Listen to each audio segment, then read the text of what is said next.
Congressman Donalds. Michael, how you doing? Michael, what do you have going on in here? This is like the party inside the conference. What is happening? Well, Florida was always the sunshine state, and it was all about oranges.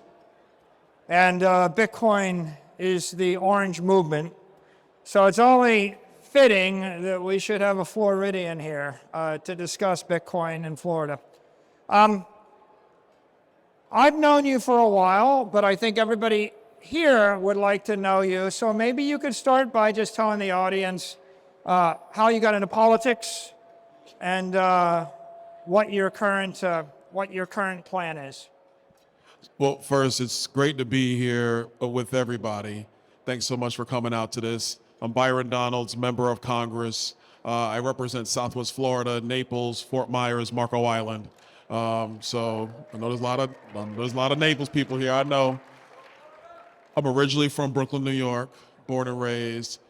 Finance background. That's kind of how I got into business. I spent 17 years in financial services, banking, insurance. I was a frontline financial advisor. I'm securities licensed.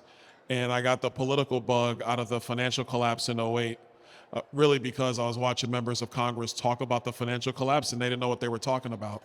And so it pissed me off as somebody who was young and in his career. And I'm like, who are these guys? What are they talking about? They don't know what really happened in banking to cause the collapse. And so I got motivated and I got hungry about politics, got involved locally, and one thing leads to another. I go from giving speeches, people ask me to run for office. I started doing that. I spent 4 years in the state legislature. I got elected to Congress in 2020. I'm now a member of Congress, and I'm running for governor. And so this time next year, there we go.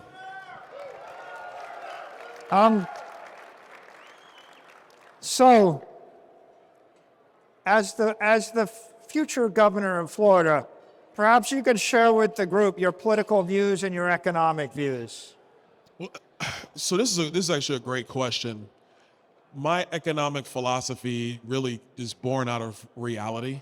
Like, I'm a city kid. I came up from nothing. I understand what it is to have to raise capital, what it is if you're going to go and start a business. I underwrote just about every business you can think of when I was in commercial banking. To generally say it, I am out of the Austrian School of Economics. That's my economic theory. Hayek is right. Milton Friedman is right in the way they view economic policy, the way they view monetary policy. And so that has always guided my political thinking, was my economics. And then what I layered into that was really having a true revere of the Constitution, the documents that the framers were reading when they wrote the U.S. Constitution. And so those are the types of things that kind of kept me going along the path I am politically. One of the first books I ever read was The Law by Frederick Bastiat. If you haven't read it, read it. It's an excellent book. It doesn't talk about Republicans versus Democrats. It talks about the purpose of law and how the law is supposed to be stable for all people to be able to operate on. And the essential premise is that before the French Revolution, the law was written in 1850 by Frederick Bastiat, that before the French Revolution, you had politicians who were maneuvering the law to favor certain interests, and it ended up collapsing the entire society. So that's the book that spoke to me politically. Couple that with my economic thoughts and backgrounds, and you have who I am now. I'm a conservative. I believe in free markets. I believe in free people. I believe in setting the rules to the road and getting out of the way and letting people thrive and innovate and succeed.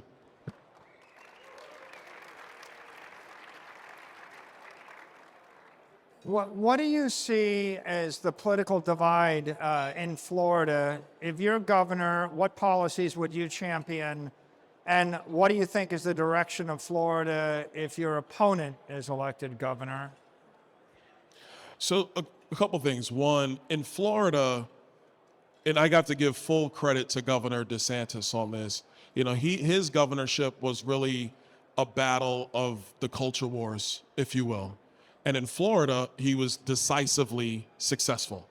He won those. And so in our state, Republicans not only control the state, we have dominant control over the state. So to the second half of the question,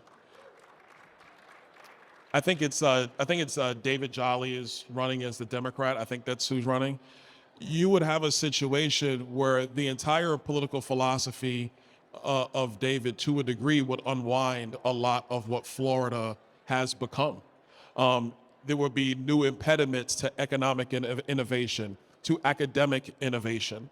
You wouldn't have the same, I would say the same innovative spirit and freedom spirit that you have in Florida today if Dave Jolly were to win. With me, we're going to continue the stuff that the governor has done, Governor DeSantis, but then we're going to layer on the next wave of Florida's future. What does it mean to be an economic, not just an economic engine, but to be the economic power in the country, to be the financial center of the world in Florida, and then all of the offshoots that come from that, whether it's healthcare, tech, education, et cetera, all of it at its core really begins with capital formation, capital movement. And so with me, Florida is going to become the financial hub of the world. Florida, financial hub of the world. We like that. So speaking of finance, maybe you could share with the group how you discovered Bitcoin or became interested in this community? So I got to apologize to you. The first time I heard about Bitcoin was 2015. It was like about, $1,100, $1,200 at the time, something like that. And I had clients, they came to me and they go, should I buy Bitcoin? And I looked at them in the meeting and I'm like, the hell are you talking about? I don't know anything about Bitcoin. I don't know.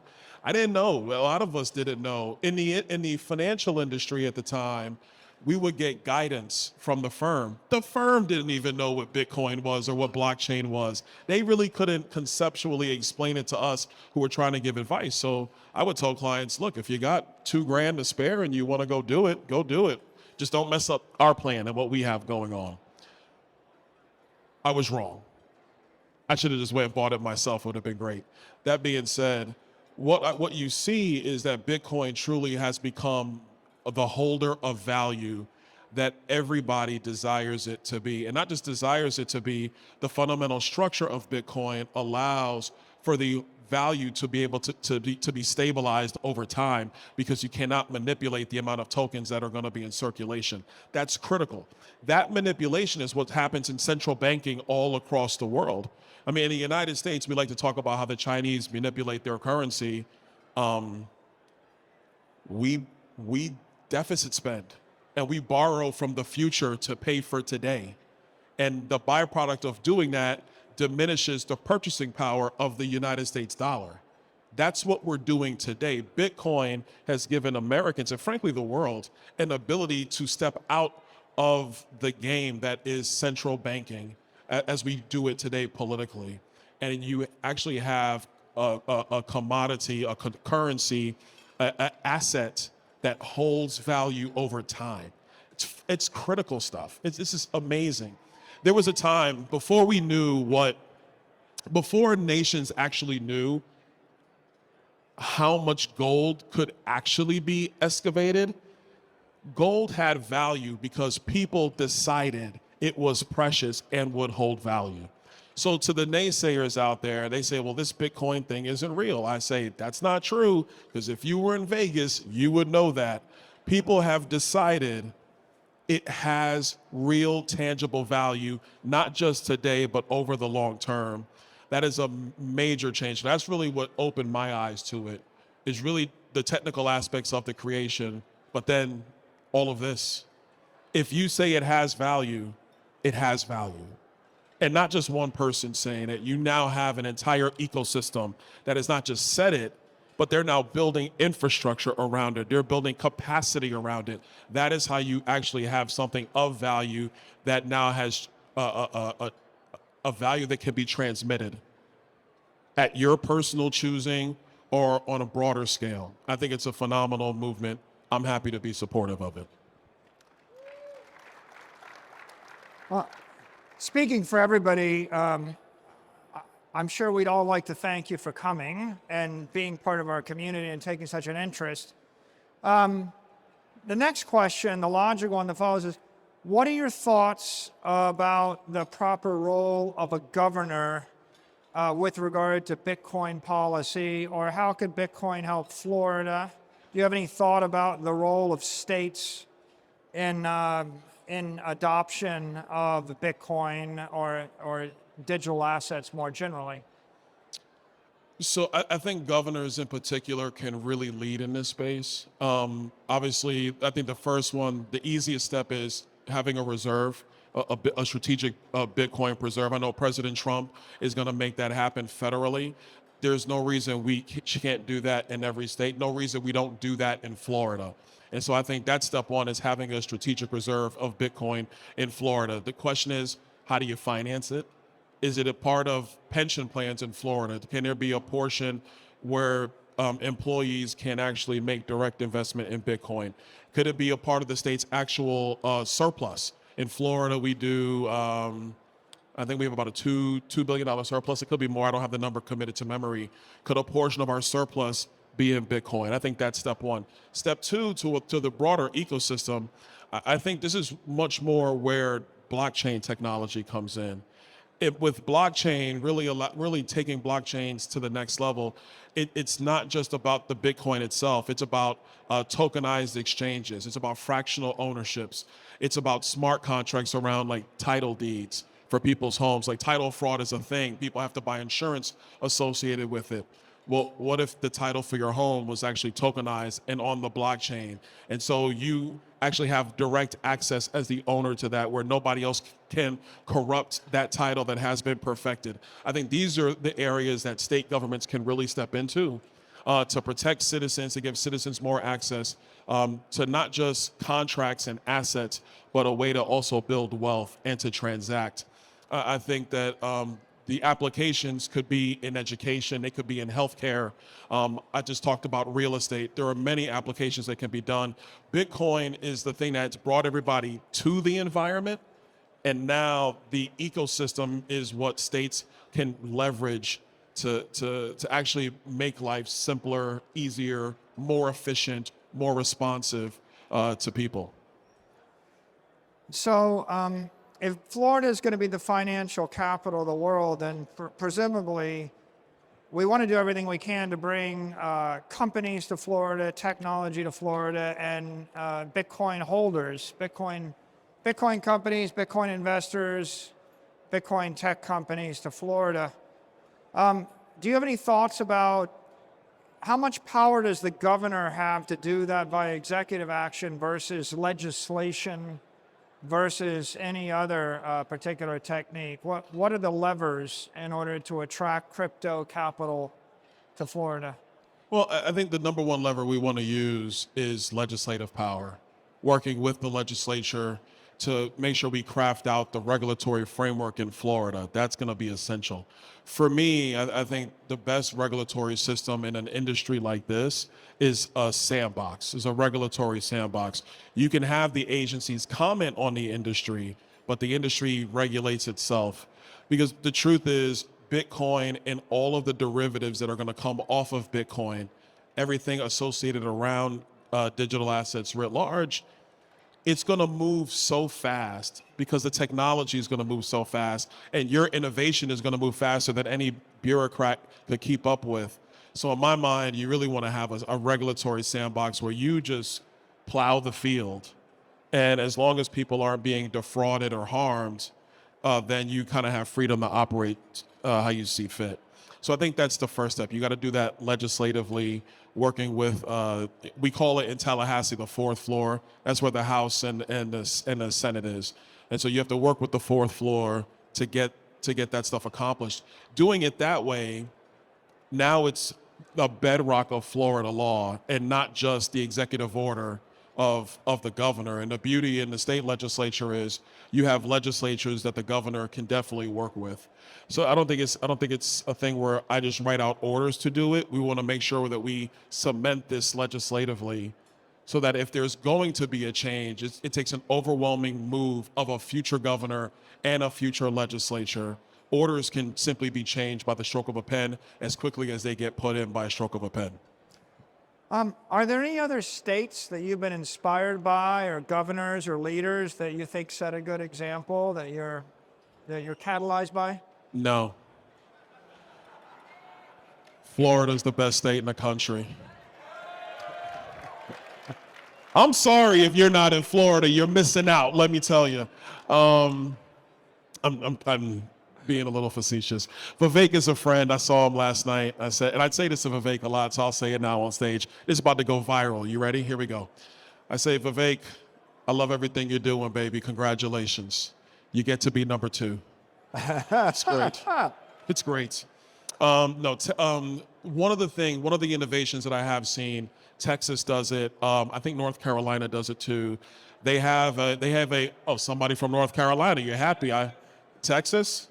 Yeah, they're number 3. Anyway, I'm just playing. But what they do, which I think is important, they created a business litigation court that goes alongside the civil tort system. So as you're moving companies to Florida, you're innovating, you're doing all these things, it is going to be important that we have a corporate business litigation court that is parallel to our civil justice system in Florida.